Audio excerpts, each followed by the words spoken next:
They aren't taking it well. They aren't taking it well. The MAGA crowd, and I'm talking here about elected officials, are really not doing well when it comes to Trump being indicted and soon arrested a third time. Here is Lauren Boebert, apparently now a legal scholar, explaining how everything Trump did in trying to overturn the 2020 election was completely kosher, my word, not hers, legally justified. I didn't know that she was a legal expert. Let's listen. Here she is on Stinkfield Tonight from a place fittingly called Rifle, Colorado. Listen to this.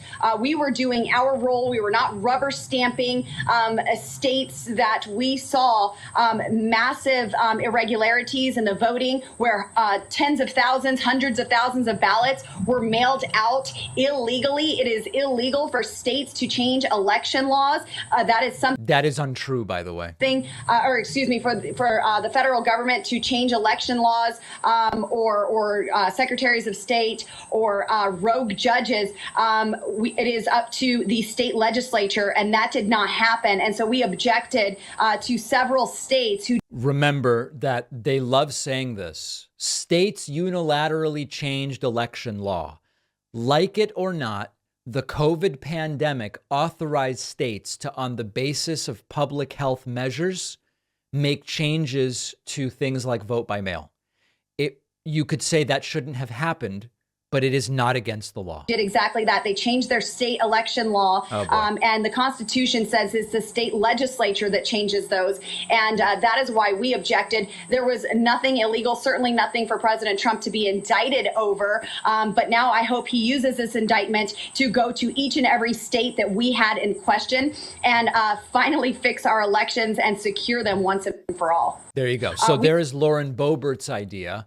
She's not taking it well, but what she's saying has no basis in law and certainly no basis in fact. Then we go to Peter Navarro. This is one of Donald Trump's former advisors, who says that we actually need to charge special counsel Jack Smith. You might say, for what crime, David? Peter Navarro says, for seditious conspiracy.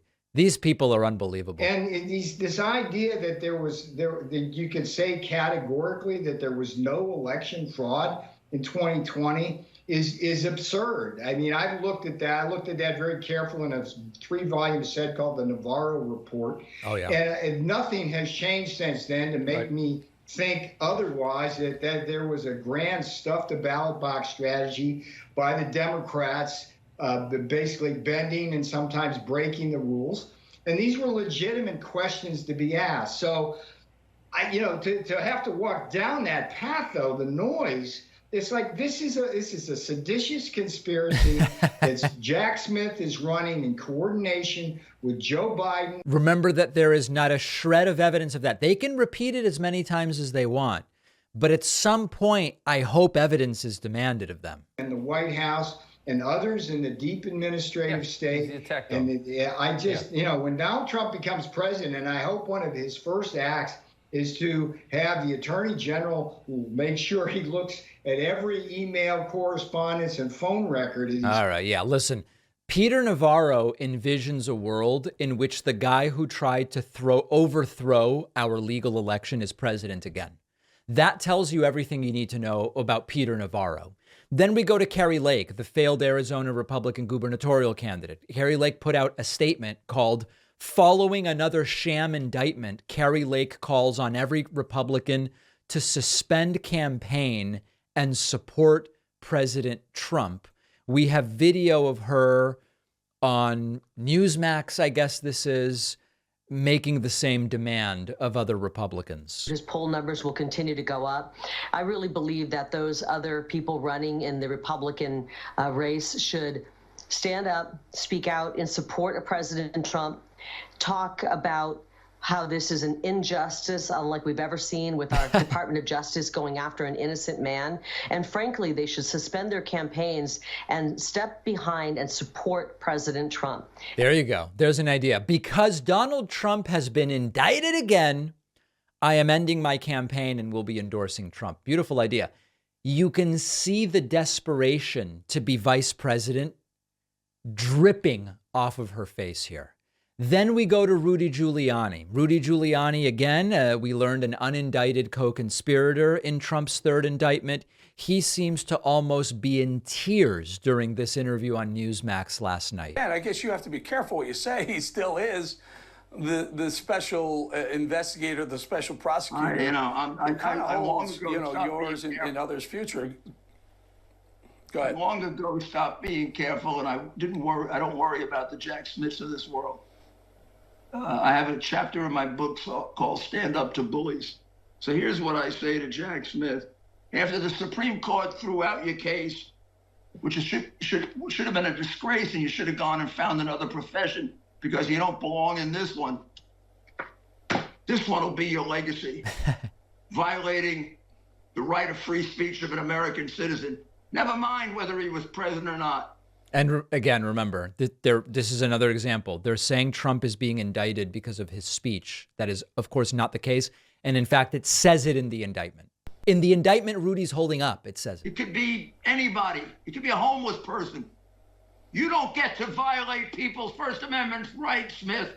And of course, they were not violated. And then lastly, we go full circle to Marjorie Taylor Greene. At some point, one of these people was going to invoke God. And indeed, Marjorie Taylor Greene does, and says at such difficult times, we must put our faith in God. So looking forward, going from this date, it is worrisome about what's going to happen in our future. Right. But I always have hope. And that's one thing I just want to mention. It's important that we put a full faith and hope in God, and not anything that we see in the headlines, and not anything that we see happening in the news. Our real hope needs to be in God, and Jesus Christ is my Savior, and I know He's yours as well. Of course, I'm sure it is the Savior of the host, sure. Of course, when they go back to, don't pay attention to what the news is saying, what you're seeing and hearing can't be trusted. Instead, just pray. Pray to Jesus. That's what we need here. They are not standing on what I would call the surest footing. So MAGA is not happy. All of those clips I played for you, they'll be on YouTube, they'll be on TikTok, they'll be everywhere if you want to review them. Now that we've gotten beyond the unhinged reactions of MAGA, the next question becomes, who is the judge in this third Trump indictment? What is the outlook for how the courtroom will be run? It's maybe more interesting than any of the other criminal cases against Trump. We'll take a very quick break and discuss that next. If you're like me and you love the nostalgia of enjoying a bowl of cereal sometimes as an adult, check out our sponsor, Magic Spoon. Magic Spoon is the breakfast cereal with the crunchy, sweet goodness you love, but with 0 grams of sugar, more protein, and only 4 to 5 net carbs. So it's perfect if you're doing low carb, if you're doing keto, if you're like me and you just don't want to eat a bunch of sugar. Magic Spoon has delicious flavors to choose from: cocoa, fruity, frosted peanut butter, honey nut, cinnamon roll, birthday cake. My favorite is maple waffle. And right now they have limited edition spring flavors, strawberry milkshake, and peaches and cream. Sometimes you just feel like sitting down with a bowl of cereal. When the mood strikes, go for something with plenty of protein without all the sugar. If you don't love Magic Spoon as much as I do and our team does, Magic Spoon will refund all of your money, no questions asked. Go to magicspoon.com/Pacman, create a custom bundle, use the code Pacman for $5 off. The link is down below.